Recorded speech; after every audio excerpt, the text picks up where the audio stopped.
სახელითა მამისაითა და ძისაითა და წმინდისა სულისაითა. ჩვენ ყველანი აქ მოსულნი ვართ ერთი მიზნით. იმედი მაქვს, ეს არის ჩვენი უმთავრესი მიზანი აქ ყოფობისა. მოსული ვართ ცხონებისათვის. ცხონებას ეს ცხონება, ცხოვრება, ანუ სიცოცხლე ეს ფაქტობრივად სინონიმებია.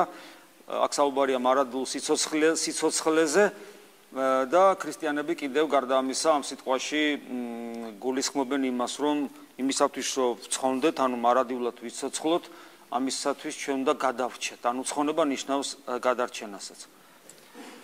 ცხონება ანუ გადარჩენას რადგან ნიშნავს, ესე იგი ეს ნიშნავს, რომ თუ აქ არ მოვიდოდით, ანუ თუ ჩვენ სულიერ ცხოვრებას არ დავიწყებდით, მიუხედავად ჩვენი ღირსებებისა და ღირებულებებისა, ჩვენ ყოველ შემთხვევაში საკუთარ თავს მკაცრად უნდა მიუდგეთ, დავიღუპებოდით და ესეა ქრისტიანული სწავლება. საკუთარ თავს მკაცრად უნდა მიუდგეთ, თუმცა სხვა ადამიანებს ნებისმიერს, ვინც არ უნდა იყოს, მას უნდა მობიერად მიუდგეთ. ამასაც ქრისტე გვასწავლის. ამასაც ის სარწმუნოება გვასწავლის, რომელიც გვასწავლის, რომ საკუთარ თავს მკაცრად მიუდგეთ. და როცა ჩვენ საკუთარ თავს მკაცრად უნდა მიუდგეთ და ხვდებით ალბათ, რომ თუ საკუთარ თავს მკაცრად არ მიუდგები, არანაირი პროგრესი სულიერ ცხოვრებაში უბრალოდ არ იარსებებს, იმიტომ რომ ყველა საკუთარ თავზე გვაქვს გამოცდილი, თუ როგორი ზარმაცია ადამიანი და როგორ უჭირს მას ნებისმიერი ღვაწლი, ნებისმიერ სფეროში, არა აქვს მნიშვნელობა ეს სულიერი სფერო იქნება, ეს სხვა არა ნებისმიერი ადამიანური ამ ქვეყნური მოღვაწეობის სფერო. ადამიანი მიდრეკილია სიზარმაცისაკენ, განცხრობისაკენ, ფუფუნებისაკენ, ხორცის გასუქებისაკენ, შეიძლება ასე ითქვას. ძნელია თუ არა თითოეული ჩვენთაგანისათვის ცხონება და ეს სიძნელე თუ არსებობს, რაში მდგომარეობს, ან ეგების ადვილია. უნდა ითქვას, რომ ძნელიც არის და ადვილიც ერთდროულად. პირველ რიგში თქვათ ის თუ რატომ არის ადვილი. ადვილი არის იმიტომ, რომ ჩვენი გადარჩენა სურს ღმერთს. ღმერთი არის ყოვლადწლიერი არსება და მის ნებას ვინ შეიძლება შეეწინააღმდეგოს. ანუ ის რომ ღმერთს სურს და ამავე დროს ჩვენ ვიცით, რომ მან ყველაფერი გააკეთა იმისათვის, რომ ჩვენ გადავრჩეთ.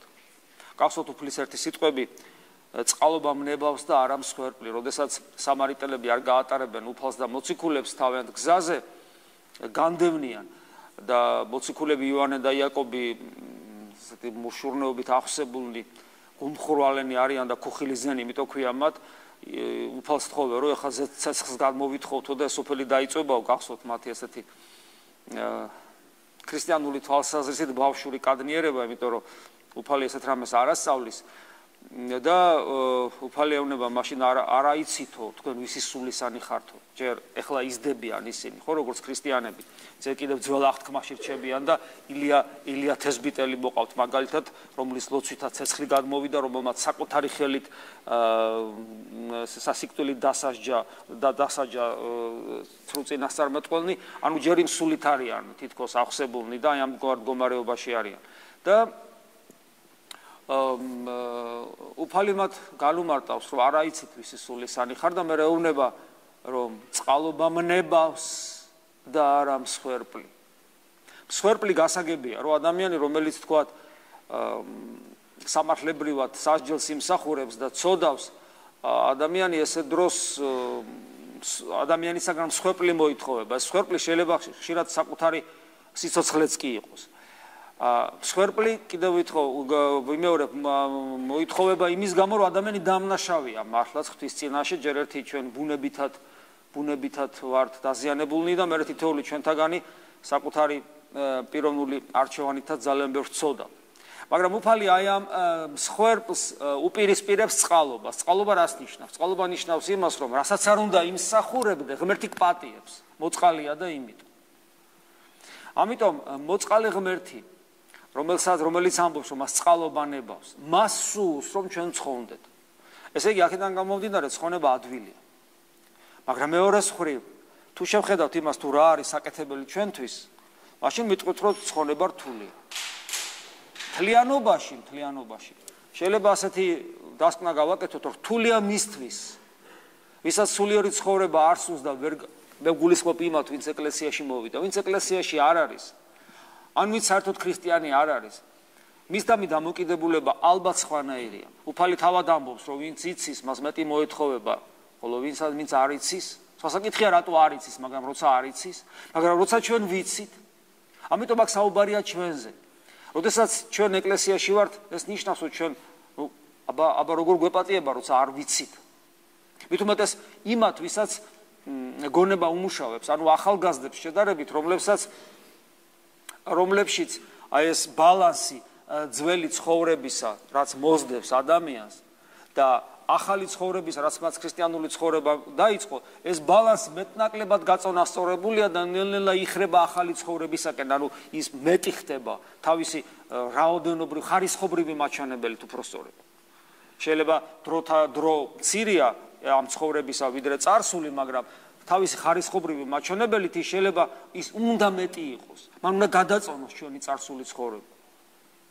და ესე დროს ადამიანს ნაკლებად ეპატიება, როდესაც მან ყველაფერი წესით უნდა იცოდეს, მაგრამ შესაბამისად ვერ ცხოვრობს. და აი, როდესაც საუბრობთ ჩვენ ცხონებაზე, რა თქმა უნდა, ყოველთვის ჩვენ ვეყრდნობით წმინდა წერილს, იმიტომ რომ წმინდა წერილი ეს არის ღვთის სიტყვა წარმოთქმული თავად ღმერთის მიერ ადამიანური ბაგეებით, ადამიანური სიტყვით და შემდეგ ღვთისავე მადლით შენახული და გადარჩენილი და გამოტარებული ამ 2000 წლის განმავლობაში. და ყოველთვის როცა წმინდა წერილს ვკითხულობთ, რა თქმა უნდა, ჩვენ წმინდა წერილს სწორედ იმ კუთხით უნდა ვიკითხოთ, საკუთარ თავს რამდენად დავინახავთ საკუთარ თავს წმინდა წერილში, თუ როგორ უნდა ვცხონდე და რა უნდა ვაკეთოთ. დღესაც ძალიან საინტერესო იყო, თქვა იცით ეს იგავი მდიდრისა და ღარიბი ლაზარისა, ეს ყველა მიცით, მე მის ფრაგმენტებს გამოვიყენებ, ფრაგმენტებს, იმისათვის რომ ჩვენთვის საინტერესო თემაზე საუბარი გავაგრძელოთ. უნდა ითქვას, რომ ცხონებული და ღვთის გარეშე დარჩენილი ადამიანი განსხვავებულ მდგომარეობაში იმყოფებიან. ანუ ცხონებული, გადარჩენილი და ანუ ის ვინც ვერ გადარჩება, ვთქვათ, ის არის ღვთის გარეშე დარჩენილი. განსხვავებული მდგომარეობაა, მათი და ეს განსხვავება არის კიდევ უსვავ ხას არა რაოდენობრივი, არამედ თვისობრივი. ანუ გადარჩენილი ადამიანი არის ახალი ადამიანი, გადარჩენილი ადამიანი მეორე ჩობილი ადამიანია. ახალი ქმნილება შეიძლება ასე ითქვას, კვლავ წმინდა წერილს დავესესხები. სხვა არსება, ისეც ის მოქალაქეა. ჩვენში ეს პროცესი დაწყებული უნდა იყოს. და ამიტომ მათ შორის არა კიდევ ვიმეორებ, არა რაოდენობრივი განსხვავება, არამედ თვისობრივი. რაოდენობრივი განსხვავება იქნებოდა მაშინ, როდესაც გადარჩენილი ადამიანი იქნებოდა უკეთესი ადამიანი, ვიდრე ის, ვინც ვერ გადარჩება. უკეთესი. მაგრამ უკეთესობაზე და უარესობაზე არ არის აქ. რაც არ უნდა უკეთესი გახდეს, ადამიანი კვლავ ადამიანად რჩება. კვლავ ადამიანშვილად რჩება. აი მაგალითად თევზი როგორც არ უნდა გაწვთნა და ხშირად ამოიყვანო აკვარიუმიდან, ვერაფერს ვერ მიაღწევ, ვერ მოახერხებ იმას, რომ თევზმა ბოლოს და ბოლოს გადაწყვიტოს და ჰაერით ისუნთქოს. მისთვის ეს აბსოლუტურად შეუძლებელი იქნება, როგორც არ უნდა ავარჯიშო. და ასევე ძაღლი როგორც არ უნდა ავარჯიშო, წყალში აყვინთინო, ხშირად ვერაფერს ვერ მიაღწევ იმას, რომ ძაღლმა სუნთქვა დაიწყოს წყალში. შეუძლებელია მისი არსებისათვის, აი ადამიანური არსებისათვის, თავისთავად, ღვთის ჩარევის გარეშე. ადამიანური არსებისათვის, რადგან იგი ადამიანის მემკვიდრეა, შეუძლებელია იყოს ღმერთთან. იგი მხოლოდ მაშინ ახერხებს ღმერთთან ყოფობას, მუსულმანურ სამოთხეში ყოფობას სავარაუდოდ ალბათ ახერხებს. თუ ესეთი რამე არსებობს, მოდი ესე ვთქვათ. მაგრამ ისაც ქრისტიანული ცხონება და გადარჩენა ქვია, ეს არის აბსოლუტურად შეუძლებელი ადამიანის მსგავსი არსებისათვის და თითოეული ჩვენთაგანი ასეთია, ადამიანის მსგავსი. თუ არ ჩაერია ღმერთი და ადამიანი არ გახდა ახალი ქმნილება, ახალ არსებად არ გადაიქცა. ამიტომ კიდევ ვიმეორებ თვისობრივი განსხვავება გადარჩენილსა და წარწმენდილ შორის. სხვათა შორის გადარჩენილი ადამიანის ერთ-ერთი თვისება, რომ ჩვენ ახლა აქ რამე არ გვეგონოს საკუთარ თავზე და ძალიან არ გავიჭიმოთ, გადარჩენილი ადამიანის ერთ-ერთი თვისება, რომ მას აქ თვისება, რომ არავის განიკითხავს. ეს არის გადარჩენილი ადამიანის ერთ-ერთი თვისება. არავისგან იკითხავს. და ჩვენ რადგან ყველას განვიკითხავთ, ამიტომ ჯერ ჩვენ აქედან შორს ვართ. და აქედან გამომდინარე, რადგან განსხვავება არის თვისობრივი, თვისობრივი, არ ვამბობ არსობრივი, იმიტომ რომ ადამიანის არსს მაინც არ ვეხებით, იმიტომ რომ ადამიანის არსი ღვთის ქმნილებაა ყველა და ყველა ღვთის ხატია და ყოველი ადამიანი ღვთის ხატია თავის არსში. ამიტომ წარწყმედულ ადამიანსა და გადარჩენილ ადამიანს შორის ადამიანებს შორის გადაულახავი ზღვარი. გადაულახავი ზღვარია და ეს ძალიან კარგად გამოჩნდა დღევანდელ წმინდა წერილში, აი გლახაკი ლაზარისა და მდიდრის შესახებ იგავში, ლუკა მახარებლის მე-16 თავია ეს, გახსოვთ როგორ ეუბნება ა ブラ ამი იმ მდიდარს, აი ესეთ სიტყვებს ეუბნება, შორის ჩვენსა, ანუ გადარჩენილებს შორის და შენსა დანახეთქი დიდი დამტკიცებულ არს, ანუ დიდი ნაპრალიას. ოთაშორის ეუბნება ძალიან ამ სიტყვებში დიდი ტკივილი და სიყვარული ჩანს. ეს ეუბნება შვილო, აი ეს ეუბნება ა ブラ ამი იმ მდიდარს, რომელიც ჯოჯოხეთია, შვილო, აი ესე მიმართავს. ტკივა, მაგრამ შეუძლებლობას წარმოაჩენს. შორის ჩვენსა და შენსა დანახეთქი დიდი დამტკიცებულ არს. რაითა რომელთა უნდეს წიახსვლაი ამიერ თქვენ და ვერ ხელეწიფოს და მაგიერ ჩვენ და წიახს მოსვლად ესეც არ შეუძლია. ანუ შეუძლებელია გარდასვლა ერთი მდგომარეობიდან მეორეში. და ეს ხდება იმიტომ რომ ეს თვისობრივი განსხვავება რაში მდგომარეობს. გადარჩენილებსა და წარწმენდილებს შორის განსხვავება არის ძალიან შინაგანი. თითქმის არსობრივი, თითქმის ანუ ონტოლოგიური არსობრივი პრინციპი შერდეგივია. საქმე იმაშია, რომ თითქმის იმიტომ ამბობ კიდევ ერთხელ ვიმეორებ, რომ ყველა ადამიანი წარწმედულიც კი ღვთის ხატია. და ეს არის ადამიანის არსი და ადამიანის დანაშაული სწორედ იმაში მდგომარეობს, რომ ღვთის ხატი რომ არის, ეს ვერ გაანჭვრიტა და ცხოველივით იცხოვრა. ან ეშმაკივით იცხოვრა. პრინციპში დანაშაული ამაში მდგომარეობს, იმიტომ რომ გაქვს განძი, რომელსაც ფლანგავ, აი დაფლული ტალანტი სწორედ ეს არის, ღვთის ხატი ხარ და პირუტყვივით იცხოვრე. ღვთის ხატი ხარ და დემონივით იცხოვრე. ამიტომ არც კიდევ არ ვეხები, მაგრამ თითქმის გადარჩენილებსა და წარწმენდილებს შორის განსხვავება არის უფრო ზუსტად თუ ვიტყვით შინაგანი და არა გარეგანი. ჩვენ ხშირად ვსაუბრობთ შინაგან და გარეგან რელიგიურობაზე და ეს სწორედ ამას ეხება. ამიტომ გარეგანი რელიგიურობა ადამიანს შინაგანად არ ცვლის, თუ ეს გარეგანი არ არის ფორმა შინაგანისა. თუ ფორმის გარეშეა, მხოლოდ გარეგანი, ეს არის კატასტროფა და ძალიან ხშირად სამწუხაროდ ჩვენს რეალობაში.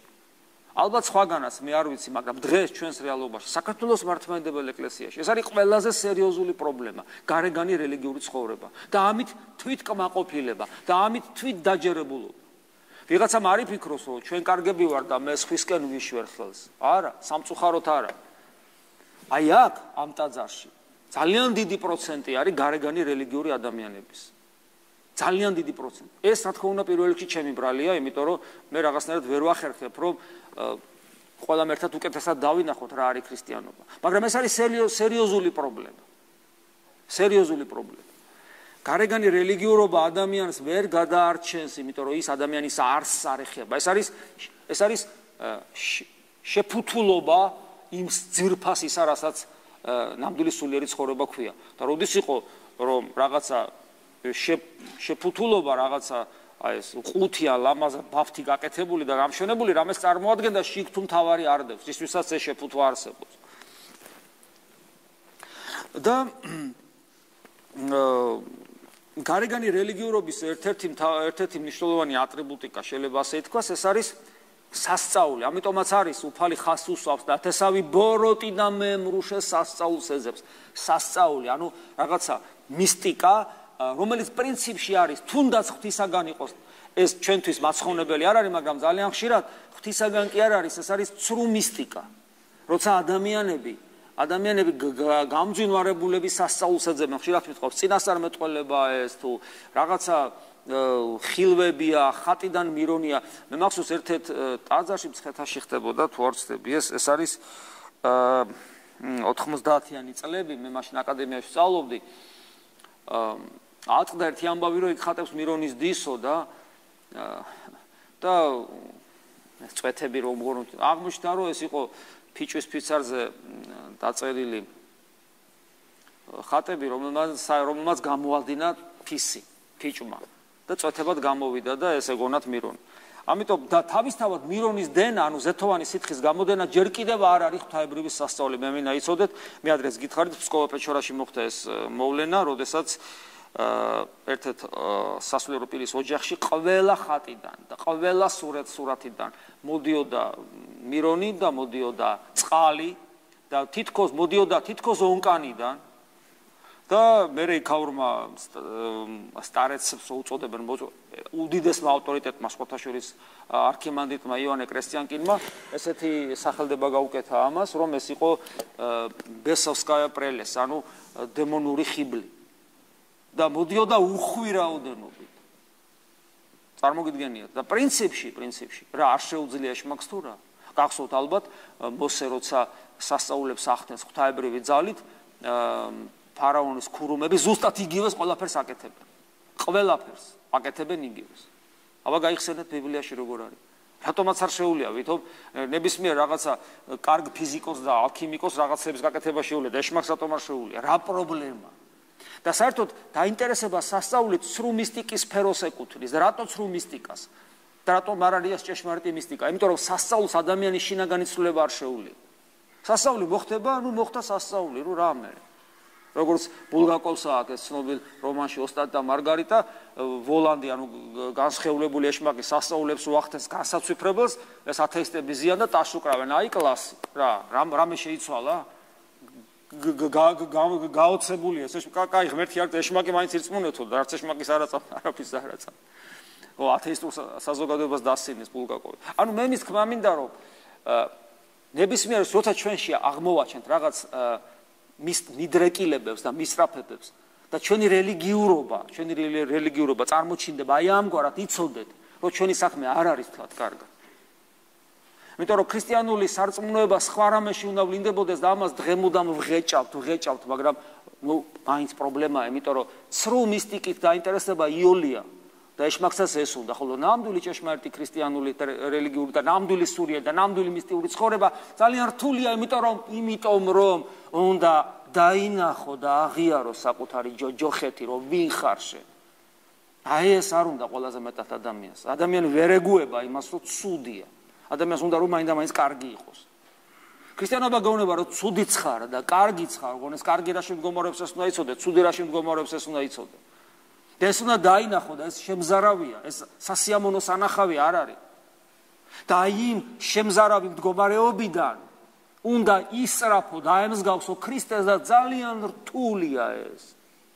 იმხელა დანახეთქია დიდი აი ცხონებულსა და წარწმუნებულ ადამიანს შორის იმხელა დანახეთქიაო, რომ შეუძლებელიაო და ჯოჯოხეთის ფსკერზე მყოფ ადამიანსა და ქრისტეს შორის ამხელა დანახეთქია და იწყებ ღვაწლს, რომ ქრისტეს დაემსგავსო და გზა მოგცა ქრისტე. ეს გზა არის ისწავლეთ ჩემგან, მშვიდვარ დამდაბალგულით და როგორ წუხვარ ხოლმე, როდესაც დიდი ხნის მორწმუნეს ყველაზე მეტად დიდი ხნის მორწმუნეს ვატყობ ხოლმე, რომ ყველაფერი აქვს გარდა სიმშვიდისა და გარდა სიმდაბლისა. საკმარისია მის პატივმოყვარეობას ოდნავ შეხო, თუნდაც მოძღვარი, რომელსაც თითქოს გენდობ. კატასტროფა იწყება ამ ადამიანში და ამის მაგალითები ძალიან ბევრი. თუნდაც მართალი არ იყო.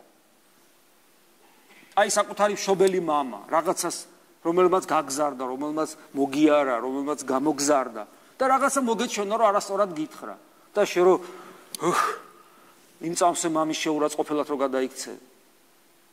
სიმდაბლე და არა და სიმდაბლე და მორჩილება და აქედან გამომდინარე სიმშვიდე ეს ის თვისებებია, რომელიც მოძღვრის მიმართ კი არა და გამზდელი მამის მიმართ კი არა, არამედ ყველა ადამიანის მიმართ უნდა გქონდეს. ყველას, თვით პატარა ბავშვის მიმართაც კი. არ გაგიკვირდეთ რა, პატარა ბავშვი რო ჩდება ოჯახში რა, განამთელი ოჯახი ბავშვს არ ემორჩილება და განა ეს სათნოება არ არის, განა მის ტირილზე და მის დაკრულზე არც ეკვავს მთელი ოჯახი, როცა პატარა არის, ესე არ არის. ანუ მორჩილება თავისთავად პატარა ბავშვისა ბუნებრივია, ჩვენ ამას ვერ ვატყობთ ხოლმე, რომ ჩვენ ასე ვიქცევით და ამგვარად ცხოვრობთ, მაგრამ ეს არსებობს. ამის გარეშე უბრალოდ შეუძლებელი. და ის რომ სასწაულის ძიება ეს ძალიან ცუდი რამეა, კიდევ ჩანს შემდეგ ამონარიჩი ამ თავისა. თქვა მას ა ブラ ამ. ის გახსოვთ რო ითხოვს, რომ ესე იგი რო ითხოვს, რომ ჩემმა ძმებმაც გაიგონო. ჩემმა ძმებმაც გაიგონო და ეგება მკვეთრით აღდგომილი მივიდეს ვინმე ჩემ ძმებთან და ეგება ჩემი ძმებიც არ მოხვდენო ჩემთან, სადაც მე ვარ ამ სატანჯველში. და სპერეუნება ა ブラ ამი, რომ უკვე თუ მოსესი და ის ეუნება ა ブラ ამი, რომ ხო ყავ წინასწარმეტყველი, ანუ რელიგიური ცხოვრება არსებობს და წინასწარმეტყველები ყავთ, მოსე ყავთ და მოусვინონ იმას.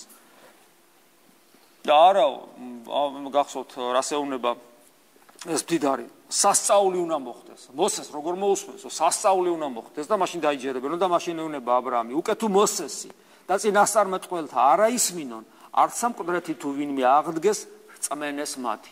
მე რომ ეს სიტყვები თავიდან წავიკითხე, როცა ჩემი გაქრისტიანების პერიოდი დაიწყო, ვერ გავიგე, იმიტომ რომ ვფიქრობდი, კი, გასაგებია ხა კითხულობდა ხო, მაგრამ რომ ნახავ რაღაც გაცოცხლებულ მკვდარს, ან აღდგარს ხო უფრო, მაგრამ აი გადის წლები და ამ სიტყვებში აბსოლუტურად დავწმუნდი. არაფერი არანაირი სასწაული ადამიანს არ შველის. და თუ ადამიანი შინაგანად ღვთის მაძიებელია, ღვთის მაძიებელი ჭეშმარიტად, ის როგორც კი წმინდა წერილის სიტყვას იგებს, იმას მეტი აღარ ჭირდება. იმ წამსვე შინაგანი სამყარო გული უდასტურებს, რომ ეს არის. ხოლო თუ ადამიანი ესეთი მაძიებელი არ არის, მართლაც მკვდარი რომ გაუცოცხლდეს, განა ვერ დაინახავს რომ გაცოცხლდა, კი?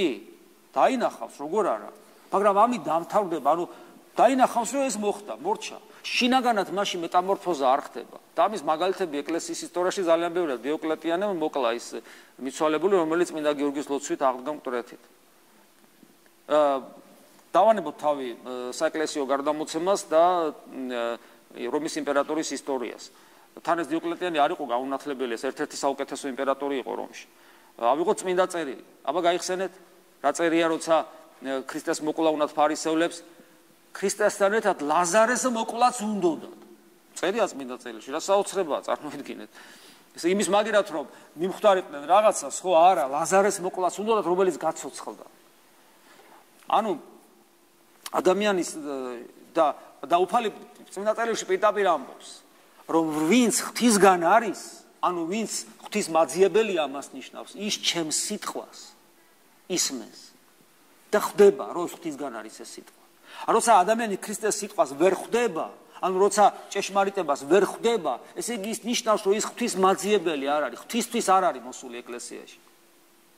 და ერთ-ერთი მაგალითი სწორედ ეს არის. და იმიტომ კიდევ ვიმეორებ, რომ გადარჩენილებსა და წარწმენდულებს შორის განსხვავება არის ძალიან ღრმა შინაგანი. ოღონდ ეს ღრმა შინაგანი ადამიანის ნებით არის. შინაგანი ხო ან შინაგანი არა.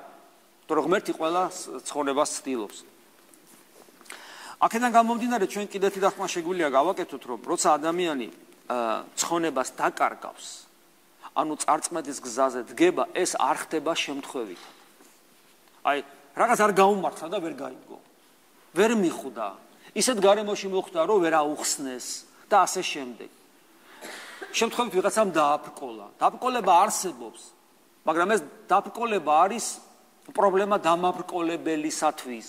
აი თქვათ მე მღვდელმა თუ ვიღაცა დავაბრკოლე, ეს პრობლემაა ჩემთვის. მაგრამ და მე ვაგებ პასუხს თვის წინაშე. მაგრამ ის თუ დაბრკოლდა, პასუხს ის აგებს თავის აქციელის გამო და არა იმის გამო, რომ მე დავაბრკოლე. იმიტომ რომ თუ ადამიანი მართლა ეცებს ღმერთს, იმის დაბრკოლება არის შეუძლებელი. გახსოვთ პავლე მოციქულის სიტყვები ხშირად რომ ვიმეორებთ, ვინ განმაშოროს მე სიყვარულსა ქრისტესა და ჩამოთვლის ყველაფერს, მთელ ქმნილებას. და კითხვას ვას, ვინ განმაშორებს? შეუძლებელია, იმიტომ რომ ღმერთს უნდა რომ შენ ცხონდე და შენ თუ გინდა ამ ორნებას ვერაფერი შეეწინააღმდეგება. ამიტომ დაბრკოლება პრინციპში არ არსებობს. აქედან გამომდინარე, ადამიანი ცხონებას შემთხვევით კი არ კარგავს. ადამიანი ცხონებას კარგავს იმიტომ, რომ ცხონების მიღმა არის ბოროტება. ბოროტება არა არსობრივი, იმიტომ რომ ღმერთს ბოროტება არ შეუქმნია, არამედ ბოროტება პიროვნული. პიროვნული, ანუ ეშმაკი, ანუ ადამიანი, რომელიც ამ გზას ირჩევს და ადამიანი ცხონებას იმიტომ შემთხვევით კი არ კარგავს, არამედ ადამიანი ცხონებას კარგავს უპირველეს ყოვლისა, იმიტომ რომ შინაგანად მსგავსია ბოროტების, ანუ შინაგანად მსგავსია უღმერთო პიროვნული არსებისა, ანუ ეშმაკისა. შინაგანი მსგავსება აქვს, შინაგანი მიდრეკილება აქვს მას ამის. და აი იოანეს სახარებაში ძალიან კარგად არის მესამე თავში ეს სიტყვები. და ეს არ სასჯელი რამე თუ სასჯელი, აი ჩვენ ხშირად ვამბობთ, რომ არსებობს ღვთისაგან სასჯელი, ადამიანი ისჯება და რა არის ეს სასჯელი? და ეს სასჯელი რა არის? ამას ამბობს იოანე და იოანეს სახარება გვეუბნება ამის შესახებ და ამ დროს ეს წარმოჩინდება სწორედ ეს საკითხიც, რომ ადამიანი ცხონებას კარგავს ბოროტებასთან შინაგანი მსგავსების გამო. ეს არ სასჯელი რამე თუ ნათელი მოვიდა სოფლად. აი რა არის სასჯელი? ნათელი, ანუ ქრისტე მოვიდა სოფლად და შეიყვარეს კაცთა ბნელი ვიდრე ნათელი. ქრისტე კი მოვიდა, მაგრამ ადამიანს ბნელი უყვარს. რატომ? რამე თუ იყვნეს საქმენი მათნი ბოროტ. ანუ შინაგანი მდგომარეობა აქვს ბოროტი და ქრისტეს კი ხედავს თითქოს, მაგრამ მაინც ბოროტება უყვარს. აი ეს არის, ანუ ეს არის შინაგანი მიზეზი. მაგრამ აქ არის ერთი ნიუანსი კიდე. როცა ჩვენ ამ თემაზე ვსაუბრობთ, შეიძლება გაჩნდეს ესეთი საცტური, რომ ჩვენ ვსაუბრობთ სხვებზე. აბა ჩვენ ხო ეგ არ გვეკუთვნის, სხვებზე ვსაუბრობთ, მაგრამ ესე არ არის. ის რაზე ჩვენ ვისაუბროთ, წარწმედილობა, დაღუპვა, ნათელის ვერ დანახვა, ჩვენი შინაგანი მიდრეკილება ბოროტებისაკენ. ეს ყველაფერი პრინციპში ეხება ყველას. ამიტომაც არის რთული ცხონება, როცა ვსაუბრობთ სირთულეზე. რთული, იმიტომ რომ აი ეს დახასიათება ყველა ადამიანს ეხება განურჩევლად სქესისა, ეროვნებისა, აღსარებლობისა და იმ ეპოქისა, რომელშიც ის ცხოვრობს, სულ ერთია. და ეს ნიშნავს, რადგან ყველას ეხება, რომ აბა რა გვაშველება მაშინ? ეს ნიშნავს იმას, რომ გადარჩენა ანუ ცხონება მხოლოდ ქრისტეს მიერ არის შესაძლებელი. ანუ კიდევ ვიმეორებ, აი ეს უბედურება, რაზეც ჩვენ ვისაუბრეთ, ეხება ყველა ადამიანს, მათ შორის თითოეულ ჩვენთაგანს და ეს ნიშნავს, რომ თითოეულ ჩვენთაგანი მხოლოდ ღვთის დახმარებით გადარჩება, ოღონდ ჩვენ ღმერთს ხელი არ უნდა შეუშალოთ. ეს ეფესელთა მიმართ ეპისტოლეს მეორე თავიდან ამოგიკითხავთ ესეთ ამონარიც, რომელიც აი ამას ადასტურებს. რამე თუ ვიყვენით ჩვენ მკვდარნი შეცოდებითა და ქრისტესთანა განგვაცხოველა ღმერთმა. ანუ ცოცხალი თუ ხარ, მხოლოდ ქრისტესთან, ისე მკვდარი ხარ. მადლით ხარ თქვენ გამოხსნილი. მადლთან საფრთხო ენერგიით. და თან აღმადგინა ქრისტესთან ერთად ღმერთმა, თან აღმადგინა და თანა დამხსნა, თანა აგვიყვანა, ზეცათა შინა, ქრისტე იესუის მიერ. კვლავ აგრძელებს, მადლით ხართ გამოხსნილ, სარწმუნოებისა მიერ. და კიდევ ერთხელ ხას უსვავს და ესე არა თქვენგან, არამედ ღვთისა ნიჭი არის. არა საქმეთაგან, რათა არავინ იკვეხნოს, არავინ იტრაბახოს. საქმეებით არ ცხონდება. ღვთისა ნიჭი არის. ღმერთი არავის ტოვებს. ამ სიტყვებშიც ეს ძალიან კარგად ჩანს. ანუ მაგართალი ადამიანს თავისთავად უნარი არ აქვს, რომ ღმერთთან იყოს, მაგრამ ღმერთი არავის ტოვებს. და ღმერთი ყველგან მიდის და მთავარია, რომ ადამიანმა ღმერთს ხელი არ შეუშალოს. ფათაშორის ღმერთი რომ არავის ტოვებს, მე მინდა ერთი ისტორია მოგიყვეთ, შენდობას ვითხოვ თუ ვიღაცა იტყვის, რომ პირად ცხოვრებასთან დაკავშირებულია, ეს რაღაც სასწაულებრივი მოვლენა იყო, ეს პირად საუბრებში ბევრგან მაქვს მოყოლილი, იმიტომ რომ ძალიან საინტერესოა, მაგრამ ესე საზოგადოდ არასოდეს მithქვია.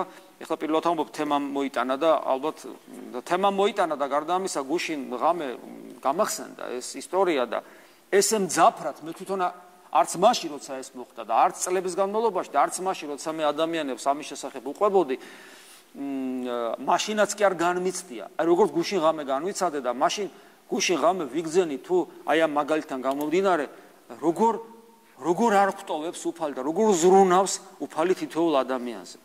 ეს რო პირადად უშუალოდ მე მეხებოდეს, მე თანამონაწილე ვარ, მე ამასაც თქო უნდა ვერ მოყვებოდი, მაგრამ ეს მე არ მეხება. ეს ეხება ჩემს სიდედრს, რომელიც გარდაცვლილია ღმერთმა აცხოვნო. ძალიან უცნაური რაღაცა მოხდა. მე მაშინ პეტრე პავლეს ტაძარში მსახურობდი და იყო ბოლო რამდენიმე თვე ცუდად. და ცუდად იყო, არ იყო ეკლესიური, მაგრამ ბოლო პერიოდში მას ესე იგი ჰქონდა ნათქვამი აღსარებას, ნაზიარებიც იყო, ბოლო პერიოდში გაქრისტიანდა. იყო, მაგრამ ცუდად იყო სტაბილურად. ლოგიში ჩაწოლილი არ იყო. და მაგრამ იყო ცუდად. და მე მახსოვს რომ მივედი წირვა მქონდა შაბათი დღეა, მე აღსარებებს ვიღებდი, ძალიან დაღლილი ვიყავი, აი ფეხზე ძლივს ვიდექი. ჩავედი სახლში და საჭმელი დავჯექი საჭმელად და მაგიდასთან ჩემს გვერდზე ზის და ჭამს საჭმელს. აი გესმით, ჭამს საჭმელს ჩვეულებრივად. თუმცა კიდევ ვიმეორებ, რამდენიმე თვე არის სტაბილურად ცუდად. მაგრამ არა ჩაწოლილი, ის რო საჭმელს ჭამს და მოვიკითხეთ ამ ჭამ უყურებ როგორ ახარ მეთქი და ხო რა ვიცი ვარო რა და აი მის მერე რა მექანიზმი ჩაირთო ჩემში, აი გუში რო ფიქრობდი, მაშინაც ხო ვერ ახსენი, ვერასოდეს ვერ ახსენი, მაგრამ აი გუში იმდენად ძლიერად ვიგზენი რომ მე ამ დროს ახლა ლოგიკურადაც ესია, მაგრამ აი განვიცადე გუში რომ ესე იგი აბსოლუტურად ჩემ თავს არ ვეკუთვნოდი. აი ამის მერე რო ვარ ისეო რა ვიციო და აი ამ დროს ირთვება რაღაც მექანიზმი და ვეუბნები. ეს სიტყვა გინდა ეზიარო. კი მინდა. და ესე იგი ეგრევე ვტოვებ საჭმელს. ხო და ვდგები და გავბივარ. ამ დროს მეუღლე მოდი სად მიდიხარ? ეუბნები დედა ცუდად არის და სასწრაფოდ უნდა ვაზიარო. რა ცუდად არის? კაცო ზის და ჭამს მეუბნება. არა, ცუდად არის. სასწრაფოდ უნდა ვაზიარო. კაცო თან ფეხზე ძლივს ვდგავარ, რომ შემოვედი აი ესე ვიყავ. მაჩერებს დაღლილი ხარ, საწახვალ ხვალე აზიარე. მეთქი არა, დრო არ არის. ესე იგი და გავრბივარ, მანქანაში ვიждები, გავრბივარ, სასწრაფოდ მივედი ტაძარში, მამარჩილი ამ დროს უკვე ლოცვაზე იდგა, შევარდი საკურთხეველში, ავიღე წმინდა ნაწილები, ჩავიდე ჯიბეში, მორბივარ გზაში და ტელეფონი რეკავს. დავხედე მეუღლეა და ეხლა მაქვს განცდა როგორც კი ავიღებ, მეტყვის რომ დედა გარდაიცვალა. ხო და მირეკავს და ისა არ წახვიდი, იმას გონია ჯერ არ წავსულვარ, იმიტომ რომ იმდენად სწრაფად მოხდა ეს ყველაფერი. მეთქი არ წავსულ კი არ მოვდივარ უკვე. მივედი ახსარება მითხრა ვაზიარე რო ვაზიარე დაждდა სავარძელში მე ავედი ზემოთ კითხულობ და ველოდები როდის გარდაიცვლება წარმოგიდგენია და 20 წუთში მეუღლის ყვირილი ისმის და აი ხა საოცრება კიდევ მე ვერაფრით ვერ ვხსნი აი მექანიზმი რა ძალა მატარებდა ესე იმიტომ ლოგიკურად ეს არის აბსოლუტურად აუხსნელი და უბრალოდ აქედან დასკვნას ვაკეთებ ძალიან კარგი ხალი იყო ჩემი სიდედრი და აი ღმერთმა არ დატოვა და ესე იგი როცა პრინციპში ვერავინ ვერ მიხვდებოდა რომ ეს ადამიანი კვდება რაღაც თუ კომპიუტერულ გამოკვლევას არ ჩაუტარებდი საჭმელს ჭამდა აი ამ დროს მე რაღაც აი ჩამავლო ხელი წამიღო მომიტანა და ანუ როგორ იზრუნა ქრისტემ სამყაროს შემოქმედმა აი ამ უზარმაზარ სამყაროში ერთ თავის დროზე ათეისტ დედაკაცზე რომელიც ძალიან საყვარელი ადამიანი იყო, როგორ იზრუნა რომ ის უზიარებელი არ წასულიყო და წავიდა როგორც აი წმინდანები მედია ხოლმე რო ეზიარებენ და იმ დღეს იმ მშვიდობით რომ მიაბარებენ ხოლმე სულ. აი რომ ერთ ადამიანზე როგორ იზრუნა. და აი ეს რა განცდა მქონდა, იცით რომ აი როგორ ზრუნავს. აი გუშინ ღამე, როგორ ზრუნავს უფალი თითოეულ ჩვენთაგანზე. და თუ ჩვენ რაიმე პრობლემები გვაქვს და თუ ჩვენ ამ ქვეყნიდან უღმერთოდ წავალთ მხოლოდ და მხოლოდ ეს ჩვენი ბრალი იქნება, იმიტომ რომ როგორ ანასტაზიასე თუ იზრუნა, რომელიც ეკლესიურადაც არ ცხოვრობდა და ბოლოს რაღაც მოტრიალდა, ხო? თუ მასზე იზრუნა, მე ჩემზე, შენზე რატომ არ იზრუნებს? და თუ მოხდა რომ ჩვენ აი ესე უღმერთოდ ვიცხოვრებთ და ესე გავლიათ ჩვენი ცხოვრება, ეს ხო მხოლოდ ჩვენი ბრალი იქნება. და ამას საოცარი იმედით აღმავსო გუშინ კიდე და აი ესია ჩვენ არა ვართ ყოველი ღერით აი უფლის სიტყვები როა ყოველი ღერით თქმა დათვლილია ჩვენზე ყველაფერი ერთი ჩიტი არ დავართ ქრისტე ნახე როგორ გვიხსნის აი პატარა ჩურჩუდ ბავშვებს ვაუხსნი პატალა ნუ გისინია ერთი ჩიტი რო დაფრი ისიც კი არ დავარდება ღვთისნების გარეშე ესე გიხსნის და მაინც არ გუჯერა მაინც არ ვენდობით და გვავიწყდება რომ რწმენა ის კი არა რომ გჯერა ღმერთი არისო წმინდა წერილის მიხედვით რწმენა ქრისტიანული რწმენა ნიშნავს რომ შენ ენდობი ღმერთს ენდობი ყველაფერში აბსოლუტურად ყველაფერში ამიტომ დიახაც მადლით ავართ გამოხსნილი და არც ერთი წამი არ არის ჩვენი ისე რომ უფალი არ ზრუნავდეს და არ ითვლიდეს მართლა ყოველ ღერთმას, არ გველოლიავებოდეს და არ უნდოდეს რომ მაგრამ ჩვენ უნდა მივცეთ ამის უფლება. ჩვენ უნდა ანასტასიამ უფლება მისცა რომ ქრისტე მასთან ყოფილიყო როცა მისი სული სხეულიდან გავიდოდა. და ამისათვის მე იარაღად გამომიყენა. იმიტომ რომ ეს რაც მოხდა აბსოლუტურად არალოგიკურია. და თუ ჩვენ, ესე იგი, ესე უნდა ღმერთს რომ ჩვენთან ერთად იყოს. მაშინ, როდესაც ჩვენ კი არ ვკვდებით, ჩვენ არ ვკვდებით, ჩვენ გარდავიცვლებით სიკვდილისაგან სიცოცხლეში და მას სურს რომ ჩვენ გარდავიცვალოთ სიკვდილისაგან სიცოცხლეში. და აი ამ დროს, ამ მარადიული შობის დროს, რომელიც თითოეულ ჩვენთაგანს ელოდება, ქრისტეს სურს ამ მაგალითზე დაყრდნობილი მე უკვე ჩემთვის ეს 100%-იანი დასაბუთებულია. ქრისტეს სურს რომ მარადიული შობის დროს, როცა ჩვენ მარადისობისათვის ვიშვებით, ის ჩვენთან იყოს, ჩვენი მეგზური იყოს, ხელში აგვიპყრას, ესეც აგვიყვანოს. ჩვენ უნდა მივცეთ ამის საშუალება. და უპირველეს ყოვლისა სიმდაბლით და კიდევ ერთხელ სიმდაბლით.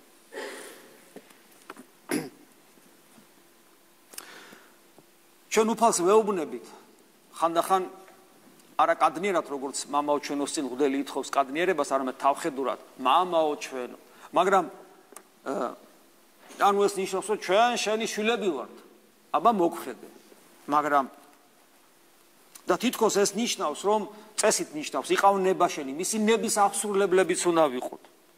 მაგრამ საკუთარი თავი რა არის? გონება, წვინი, თვალი, ენა, ყური, გული, კუჭი, ნერვები, ნებელობა ვერაფერს ვერ ვიმორჩილებთ. ამის გამოცდილება ხო გვაქვს?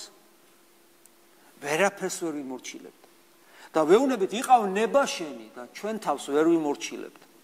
და ვერ ვიმორჩილებთ და ეს ნიშნავს რომ ჩვენში არსებობს ბუნებითი ნებელობა. ჩვენ ბუნებას ნება აქვს. აი ეს ნება დომინირებს ჩვენს არჩევანზე. ჩვენ კი ვთქვით რომ იყავ ნება შენი, ანუ არჩევანს ვაკეთებთ. მაგრამ ჩვენ ხომ ვიცით რომ ეგრე არ არის. ჩვენ გვინდა რომ სულ ჩვენი ნება იყოს. უпростоრედ ჩვენი ბუნებითი ნება დომინირებს ჩვენს არჩევანზე, როცა ვამბობთ იყავ ნება შენიო, პირიქით ხდება სინამდვილეში და ჩვენთვის მამაო ჩვენოს თქმა არის სრული სიყალბე. აი აქედან გამომდინარე. და ამიტომ აუცილებელია ასკეტური ცხოვრება ქვია. იგივე ეს მარხვა, იგივე ლოცვა, როცა ლოცვასთან დაკავშირებით, მოდიხართ საუბრებზე, აღსარებებზე და ესე იგი აღმოვაჩენ, რომ აი ესე საუბარი თითქოს იკარგება. და მოდიან ადამიანები, რომლებმაც დღემდე თურმე არ იციან, რომ დროის მიხედვით უნდა ილოცონ და არა ტექსტის რაოდენობის მიხედვით. იმიტომ დროის რაოდენობით, ტექსტის მიხედვით ლოცვა რატომ არის პრობლემა? როდესაც მე მაქვს ეს განწყობა, რომ აქედან აქამდე წავიკითხო ტექსტი, ჩემი ბუნება, რაც ჩამოვთვალე, აი ეს, რომელსაც არაფერს, არც ტვინს, არც თვალს, არც გულს, არც ყურს, არც ნებელობას, არც ნერვულ სისტემას, არც კუჭს, მით უმეტეს არაფერს ღმერთი არ უნდა, ცდილობს, რომ ეს სიტყვები სწრაფად მოილიოს. როგორც არ უნდა ვეცადო. მე თუ გეგმა მაქვს აქედან აქამდე წაკითხვისა, ცდილობს, რომ მოილიოს და ყოველთვის უხარისხო. ამიტომ ჩვენ თქვით და წმინდა მამები გვასწავლიან ესე, რომ დრო დაინიშნო. 15 წუთი იქნება, 5 წუთი იქნება, 9 საათი იქნება, 1 საათი იქნება, რამდენიც გაქვს. დრო, რომელიც შენ გაქვს თავისუფალი. თავისუფალი დრო არის ის, რომელიც შენი პირადი დრო, ანუ დრო დასვენებისა, დრო ძილისა. სხვა დრო ადამიანს არ აქვს. ეს დრო მოინიშნო, დააყენო მაღვიძარაზე, ტაიმერზე და დაივიწყო ეს სამყარო. და ის ტელეფონი სანამ არ დარეკავს. დაივიწყო და ეცადო რომ ამდენი ხნის განმავლობაში, ეს არის დისციპლინის გამომუშავება. 15 წუთი იქნება თუ 1 საათი იქნება თუ რაც იქნება, ფეხი არ მოიცვალო. ოღონ ას დრო უნდა შეარჩიო შენი შეძლების და მიხედვით, თავიდან პატარა და ნელა გაზარდო. და იმ დროის განმავლობაში ეცადო იყო ქრისტესთან ურთიერთობაში. ყოვლადწმინდა სამებასთან ურთიერთობაში. ამისათვის გამოიყენო ლოცვითი ტექსტებით, იესოს ლოცვაც შეიძლება და რა თქმა უნდა და ან იესოს ლოცვა კიდე ცალკე თემაა და ასევე შენი პირადი სიტყვები და თითოეული ტექსტის სიტყვები შენი პირადად უნდა იქცეს, ისე იმას აზრი არ აქვს. ესე იგი აუცილებელია დისციპლინა. აი ამის გარეშე და მე განსაკუთრებულად ეს უნდა გადაიზარდოს იესოს ლოცვაში, იმიტომ რომ ნელ-ნელა თქვენ სულს უნდა შეუმცირდეს მოთხოვნილება მრავალ სიტყვაობისა ლოცვაში. და ნელ-ნელა თქვენ სულს უნდა გქონდეს მოთხოვნილება ხუთ სიტყვაში ჩავიდეს სიღრმეში ჩავიდეს და აი დიდი ხნის განმავლობაში ასწავლოს საკუთარ თავს ქრისტესთან ყოფნა სინანულით. ამის გარეშე თქვენ ვერ დაიმორჩილებთ საკუთარ დაცემულ ბუნებას. ამის გარეშე თქვენ დარჩებით მუდამ ზედაპირულ ქრისტიანებად. ისი მაგალითებით სამწუხაროდ ძალიან ბევრი. მაგრამ აი ამას რომ ესე მოხდეს და ჩვენ ვისწავლოთ მარტო ასკეზა არ ესაჭიროება, უფრო მარტო ასკეზა საკმარისი არ არის. ანუ ეს დისციპლინა, როცა წამოდგები ძილის ხარჯზე და დროს დაინიშნავ და სანამ ეს დრო არ გავა ფეხს არ მოიცვლი. მარტო ეს არ ჭირდება. მარტო ეს არ არის საკმარისი. ასევეა აუცილებელი ადეკვატური აღქმა საკუთარი თავისა და სწორი мотиваცია. როდესაც ადამიანის დიდი ხნის განმავლობაში მით უმეტეს სიბნელეში იესოს ლოცვაში ჩდება და საკუთარ გულს, სადაც სასუფეველი უნდა ვეძებოთ, მთელი ყურადღება საკუთარი გულისაკენ აქვს. გულისაკენ, სადაც უნდა იყოს სასუფეველი თქვენ, ანუ რა სასუფეველი? ჭეშმარიტი სიცოცხლე. ანუ ღმერთი. მოვალთ მამაი და მე და სულიწმინდაც ასევე მამას ხო და სულიწმინდაც, ანუ ყოვლადწმინდა სამბება ცოცხალი ღმერთი და დაუმკვიდრდებით თქვენში. ანუ ჩვენს გულში და წინამამები ასე ამბობენ, ესეთი ადამიანის გული და ზეცე აღარ განსხვავდება ერთმანეთისაგან. ასეთ ადამიანს გულში ზეცა აქვს. ანუ ცოცხალი ღმერთი ყავს და რომ გარდაიცვლება ეს მდგომარეობა რეალიზდება მისთვის ესე იგი მარადულ სიცოცხლეში ყოვლადწმინდა სამებაში, სადაც არის განკაცებული ღმერთი იესო ქრისტე მჯდომარე მარჯვენით ღვთისა და მამისა. აი ჩვენს გულში წესით უნდა იყოს ჭეშმარიტი სიცოცხლე. ანუ როდესაც შენ ამბობ უფალო იესო ქრისტე, შენი გული უნდა იძლეოდეს, შენი გული უნდა გძნობდეს ამას, რომ იქ არის უფალი იესო ქრისტე და ცრემლად იღვრებოდეს. აი ხო გესმით, წეღარო მაგალითი მოვყევი, როგორ იზრუნა ერთ ადამიანზე უფალმა და როგორი აი გულის ამაჩვილებელია და როგორ ზრუნავს თითოეულ ჩვენთაგანზე და როგორ არის ჩვენთან ეს როგორი, ამიტომ წმინდამამები ხო სულ მუდამ ტიროდნენ, როცა ქრისტეს სახელს ახსენებდნენ. აი ეს უნდა იყოს, მაგრამ რას ხედავთ? ხო გამოგიცდიათ? დაждები სრულ სიბნელეში, პატარა სკამზე, ეცდები რომ ყურადღება იყოს შენს გულში და არ იყო გაფანტული, ამბობ იესოს ლოცვას, მთელი შენი არსება უნდა მოქცეული იყოს შენი ანატომიური გულის ზედა ნაწილში და სამყაროში უნდა იყო იქ, სადაც შენი ანატომიური გულის ზედა ნაწილია, სადაც სავარაუდოდ მე უფალი აი ადგილში, სადაც შენ იქნები, რომელიღაც ადგილას უფალი მიგანიშნებს, თვითონ უფალი მიგანიშნებს, სად უნდა ეძებო, ეს ღმერთის ხელშია და აზრობრივად უნდა იყო ხუთ სიტყვაში. იმ ხუთი სიტყვის იქით შენი აზრი არსად არ უნდა იყოს. ეს ადვილი არ არის. ამას ჭირდება გონების სიჩუმე. ჩვენ გონება მუშაობს, აი რადიოს რო იჭერ და რო შიშინებს და სხვადასხვა და სუფთად რო ვერ იჭერს ტალღას. აი ესე არის ჩვენი ლოცვა.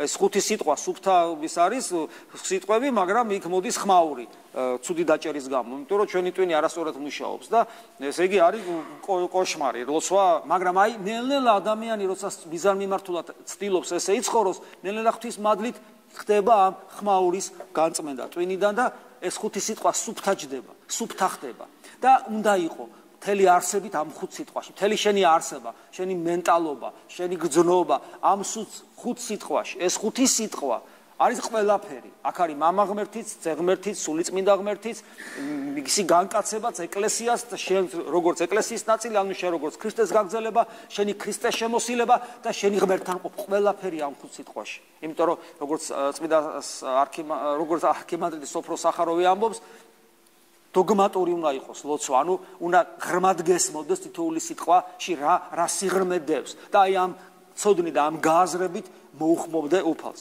და ეს უნდა იყოს და რას ხედავთ? აი ესე ზიხარ, სიბნელე გეხმარება რომ აქ იყო, ხედავთ სრულ სიცარიელეს. აი როგორც აქ არის ჰაერი და როგორც კი გაცდები დედამიწას, ორბიტას, გადადიხარ პრინციპში ვაკუუმში გადადიხარ. ძალიან ლამაზია ეს სამყარო და რაკეტიდანაც ალბათ ლამაზად ჩანს, მაგრამ იქ არის სიკვდილი, იმიტომ რომ ვაკუუმია. ბიოლოგიური არსებისათვის არის სრული სიკვდილი, არის ვაკუუმი, არის რადიაცია და 1000 უბედურება. სულიერი თვალსაზრისით ჰაერი რო ავიღოთ სიმბოლო ღვთისმადლისა, უმადლობა არის სულიერი ვაკუუმი. ჩვენ სულში არის ვაკუუმი და სიკვდილია ჩვენ სულში და ეს არის ჯოჯოხეთი. ჯოჯოხეთია ჩვენ სულში და როცა ადამიანი ასე ჩაუკვირდა, თან ეს 2-3 წუთი და 15 წუთი კი არ ჩანს, იმდენად, აქაც ჩანს. როდესაც მოინდომებ დიდი ხნის განმავლობაში, ამას დროუნა ნელ-ნელა გაზარდა, როცა მოინდომებ, რომ ქრისტესთან დიდი ხნის განმავლობაში იყო, აი ამ ჯოჯოხეთს რაც გაგ, იცი როგორ იგზნო? იცი როგორ განიცდი? იცი რა დღეში აღმოჩნდები? იმიტომ რომ სიცარიელე გაქვს, ჯოჯოხეთი გაქვს იქნი და აღმოჩნდები ადამის მდგომარეობაში, რომელიც 1000 წლეულები, მაგრამ ეხლა იქ დრო როგორ გადიშოლა, ვიცით, მაგრამ ჩვენი საზომით 1000 წლეულებს ჯოჯოხეთში იყო. და ეს დაუძლურებული ხელი აღდგომის ხაძზე როა, მას ხوارს ხელი აქვს მოკიდული, აღდგომის მე როცა ჩადის, აი ამ მდგომარეობაში არის ადამი. და აი ეს და ხშირად ამბობთ ხოლმე, რომ ჩვენ უნდა დავინახოთ ჩვენში ადამიანის მდგომარეობა. ადამიანის მდგომარეობა უნდა დავინახოთ და ეს ადამიანის მდგომარეობა. სწორედ შესაძლებელია ამის დანახვა თეორიულად, ეხლა თეორიულად ჩვენი მდანინა, თეორიულად ჩვენი სიც კი ვიცით. რომ ღმერთი არის მამა ღმერთი, ძე ღმერთი და სულიწმინდა ღმერთი, მაგრამ რას ნიშნავს, რომელს გინახავთ, ან მე მინახავს? თეორიულად ჩვენ ყველაფერი ვიცით, მაგრამ რეალურად განიცადო ადამიანის მდგომარეობა. შესაძლებელია მხოლოდ მაშინ, როდესაც გონიერი ლოცვის სწავლას იწყებ და შენ თავში, სადაც უნდა იყოს, სისავსე მადლისა აღმოაჩენ სულიერ სიცარიელეს, სულიერ ვაკუუმს, ანუ სიკვდილს, მარადულს, ანუ ჯოჯოხეთს. და შენ, როგორც ადამიანის მემკვიდრე და ჭეშმარიტად ადამიანის შვილი, როგორც ადამი ჯოჯოხეთში მარტო მყოფი, იქიდან იწყებ ღაღადის. მერე უკვე ნამდვილად, მოჩვენებითად არა, ეს ღაღადისი უკვე ნამდვილია, ადამიანით. აი თითქოს ადამი ხარ, ჩემო მხსნელო, იმიტომ რომ მხსნელი გჭირდება, იღუპები ჯოჯოხეთში ხარ და ეს პროცესი ადამიანისათვის იყო დაუსრულებელი. ჯოჯოხეთში ხო დრო არ არის, მარადისობაში ხო დრო არ არის, დაუსრულებელი პროცესია. წარმოგიდგენიათ ღაღადისი ჯოჯოხეთში მყოფი ადამიანისა, ჩემო მხსნელ, მაგრამ იმედი, იმიტომ რომ ადამიანს მიეცა წინასწარმეტყველება, რომ მოვიდოდა მხსნელი, რომელიც მას იქიდან აღმოიყვანდა. აი ეს მხსნელი იცის რომ მოვა. ამიტომ იმედი აქვს. არის ჯოჯოხეთში, მაგრამ აქვს იმედი. როგორც წმინდა სილვან ათონელს ასწავლა ქრისტემ გამოცხადებაში, თუ გინდა ცხონდე, შენი თავი ამყოფე ჯოჯოხეთში, მაგრამ იმედი არ დაკარგო. ეს არის სწორედ ადამიანის მდგომარეობა. ჩემო მხსნელო, ლოცულობდა ადამი ღვთისაგან ცხებულო, ანუ ღმერთი, მაგრამ თან დაგინახავ. ესე იგი დაგინახავ, იმიტომ რომ ადამიანივით იქნები, მაგრამ ადამიანი იქნები, მაგრამ ღვთისაგან ბოლომდე მონიჭებული გექნება ძალაუფლება და მადლი. გახსოვთ როგორ არის სიტყვები ქრისტეს აღდგომაზე, როცა არის ლოცვა, ჩავიდა ჯოჯოხეთს ვითარცა ღმერთი. ანუ ის ადამიანური სულით ჩადის, ღმერთი ყველგან არის, მაგრამ როგორც ადამიანი ჩადის ადამიანური სულით, მაგრამ რატო ვითარცა ღმერთი? სრული ძალმოსილებით. როგორც კრავი კი აღარ უკვე, არამედ სრული ძალმოსილებით. ჩემო მხსნელო, ღვთისაგან ცხებულო, შემიწყალე მე. ჩემო მხსნელო, ღვთისაგან ცხებულო, შემიწყალე მე. ადამი ლოცულობს და ჩვენ, როცა დავინახავთ ჩვენ მდგომარეობას ადამიანით, საკუთარ ჯოჯოხეთში რა ვიმყოფებით რა, აი ეს სიტყვები ბუნებრივი უნდა იყოს. ჩემო მხსნელო, ღვთისაგან ცხებულო, შემიწყალე მე. და აი ეს სიტყვები არის იესოს ლოცვა, იმიტომ რომ ჩემო ეს არის უფალო ჩემო. მხსნელი არის იესო მხსნელს ნიშნავს. ღვთისაგან ცხებული ქრისტეს ნიშნავს. ქრისტე ესე ითარგმნება და შემიწყალე მე, ანუ იესოს ლოცვა. უფალო იესო ქრისტე შემიწყალე მე. ეს არის ადამიანის ლოცვა ჯოჯოხეთში და ამის რეალიზება მოხდა, როცა ხატზეა გამოსახული, როცა ჩადის უფალი აღდგომელი მკვდრეთი და ამოყავ ჯოჯოხეთიდან. ეს მდგომარეობა თუ არ გექნა, ეს მდგომარეობა თუ არ მექნა, მაშინ ჩემთვის აღდგომა ცარიელი სიტყვები იქნება, გესმით? იმიტომ რომ არ ჭირდება ადამიანს, რომელიც არ არის ჯოჯოხეთში, მას ღმერთი და კვეთით აღდგარი მაცხოვარი არ ჭირდება. თუ არა ხარ ჯოჯოხეთში ადამიანთან ერთად, თუ არ იტანჯები ჯოჯოხეთის სიბნელით, შენ ქრისტე არ გჭირდება. უფალი ესეც ამბობს, არა მოვედ წოდებათ მართალთა, არამედ ცოდვილთა სინანულად. გესმით ეს რა სიტყვებია? და თუ როცა ჩვენი თავი მართლები გვგონია, ქრისტე ამ სიტყვებს ჩვენ გვეუბნება, არ მოვედი იმისათვის, რომ მართალს შენ დაგიძახო, არამედ ცოდვილი მანახე და იმისთვის მოვდივარ, რომ ის შევიწყალ. და სხვათა შორის, ჩემ ძალიან პატარა სამღვდელო პრაქტიკაში ეს გამოცდილებაც მომეცა ღვთისაგან, რომ იგივე ამ რეალშიც სხვაგან ვარ წავიდა. არიან ადამიანები, რომლებსაც თავის დროზე, თავის ცხოვრებაში ჭიისთვის ფეხი არ დაუბიჯებიათ. და ისეთი გაფუყულები არიან თავიანთი ზნეობრივი ცხოვრებით, რომ მიკარებას კი შეუძლებელია. და არიან ადამიანები ამ სამრევლოში, რომელსაც ცუდისმეთი არაფერი უკეთებიათ, სანამ აქ მოვიდოდეთ. და ერთ-ერთი საუკეთესო ქრისტიანები არიან. თქვენ მათ არ იცნობთ, თქვენ ერთმანეთს არ იცნობთ, მე ვიცნობ. და ეს გაითვალისწინეთ. და უფლის სიტყვებია კიდე ეს. მეზვერენი და მემურშენი წინა გიძღოდიან თქვენ სასუფეველში მიმართავს ფარისევლებს, ანუ მართალ ადამიანებს. ამიტომ თავარი ცხონებაში არის ის, რომ ჩვენ დავინახოთ და ის ცელი ცხოვრება, რომ ცუდად იცხოვრა, ის ძალიან კარგად ხედავს, რომ ჯოჯოხეთშია და აფასებს სად მოხვდა. და ადამიანი, რომელიც თელი ცხოვრება კეთილად მოქალაქეობდა და თავის მოქალაქეობით თავდაჯერებული და კმაყოფილია, ის ვერ ხვდება, რომ ჯოჯოხეთშია და არ აფასებს იმას სად არის. ამიტომ ეს კარგად გავითვალისწინოთ თითოეულმა ჩვენთაგან.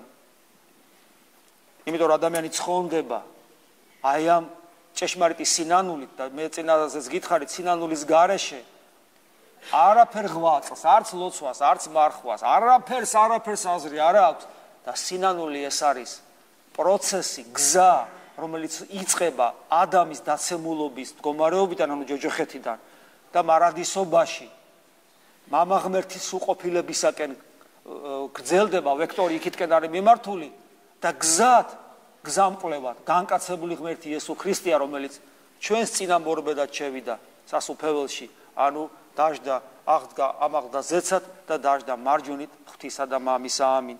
მადლი უფლისა ჩვენისა იესო ქრისტეს და სიყვარული ღვთისა და მამისა და ზიარება სულისა წმინდისა იყოს თქვენ ყოველთა თანა. ამინ.